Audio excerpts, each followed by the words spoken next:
নমস্কাৰ ৰিমাস কিচেনলৈ আপোনালোক সকলোকে স্বাগতম জনাইছো আশা কৰিছো আপোনালোক সকলো ভালে আছে আৰু মই আজি বনাম চিকেন পাকোৰা আৰু আপোনালোকে ঘৰতে এনেদৰে চিকেন পাকোৰা বনাই খাব পাৰে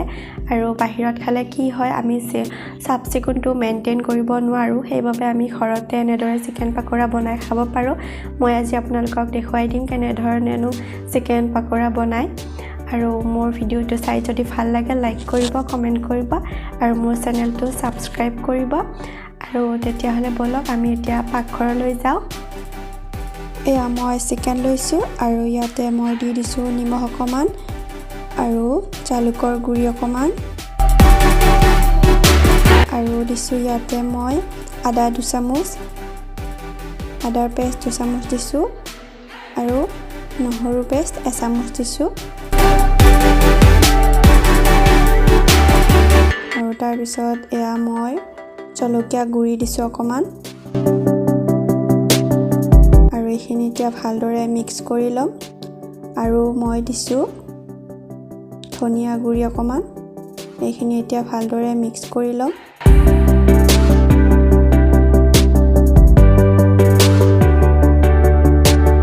আৰু তাৰ পিছত ইয়াতে মই দি দিম সয়া সস অকমান এয়া মই ইয়াতে সয়া সস দিছো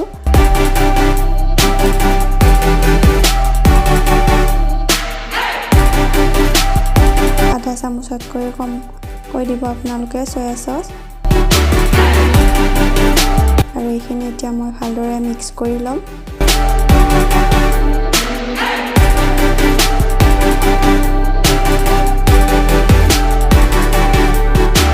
এইখিনি ভালদৰে মিক্স কৰি লব তাৰ পিছত এইখিনি মই ঢাকন দি 15 মিনিট সময় ৰাখি দিম আৰু ইয়াতে মই পিঠাগুৰি 3 চামুচ লৈছো আৰু ময়দা 3 চামুচ লৈছো আৰু জালুকৰ গুৰি অকমান জলকীয়া গুৰি অকমান দিছো আৰু ইয়াতে মই দিছো আদাৰ পেষ্ট অকমান আৰু ইয়াতে মই দিছো নিমখ অকমান আৰু এইখিনি এতিয়া মিক্স কৰি লম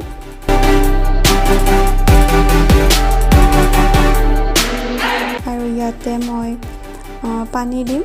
ইয়া মই ঠাণ্ডা পানী ব্যৱহাৰ কৰিছো ইয়াতে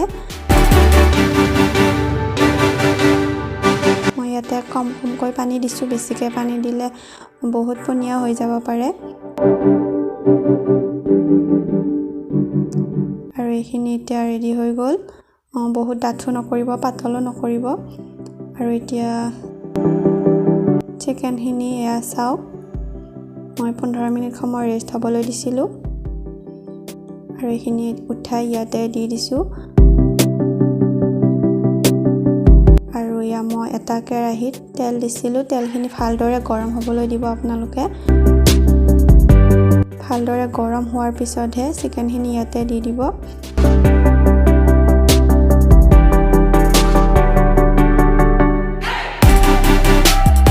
মই এনেদৰে ইয়াতে দি দিছো গোটেইখিনি দি দিম আৰু তাৰ পিছত গেছৰ ফ্লেমটো মিডিয়াম কৰি ৰাখিব 4-5 মিনিট মান সময় লাগিব আমাক এইখিনি ফ্ৰাই কৰোতে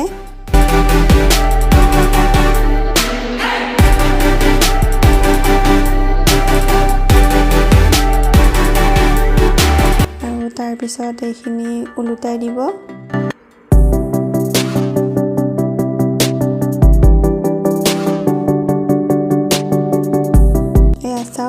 খুব ধুনীয়া কালাৰ আহিছে আৰু মই এতিয়া ইয়াতে গোটেইখিনি চিকেন দি দিম গোটেইখিনি চিকেন দিলো আৰু এতিয়া আমাৰ চিকেন পাকোৰা ৰেডি হৈ গৈছে প্ৰায় এয়া চাওক ইমান ধুনীয়া কালাৰ আহিছে এইখিনি এনেদৰে মই নমাই লৈছো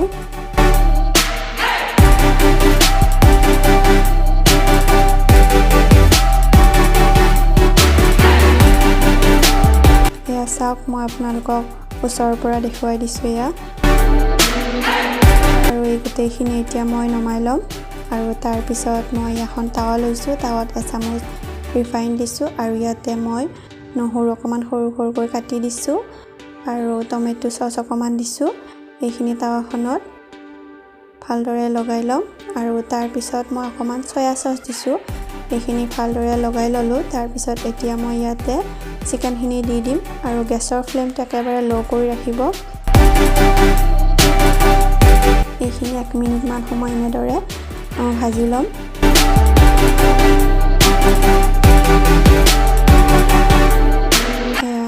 এইখিনি মই ভাজি লৈছোঁ। তাৰপিছত এইখিনি এতিয়া প্লেটত উঠাম। এয়া চাওক, আমাৰ চিকেন পাকোৰা ৰেডি হৈ গ'ল। নহয়নে বাৰু? একেবাৰে সহজ আৰু আমি এনেদৰে ঘৰতে বনাব পাৰোঁ, একেবাৰে কম সময়তে হয়।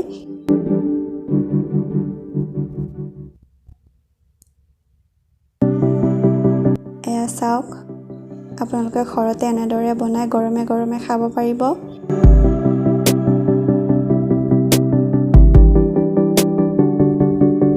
ধন্যবাদ ভিডিঅ'টি শেষলৈ চোৱাৰ বাবে। আৰু মোৰ ভিডিঅ'টো চাই যদি ভাল লাগিলে লাইক কৰিব, কমেণ্ট কৰিব আৰু মোৰ চেনেলটো প্লিজ ছাবস্ক্ৰাইব কৰিবলৈ একেবাৰে নাপাহৰিব।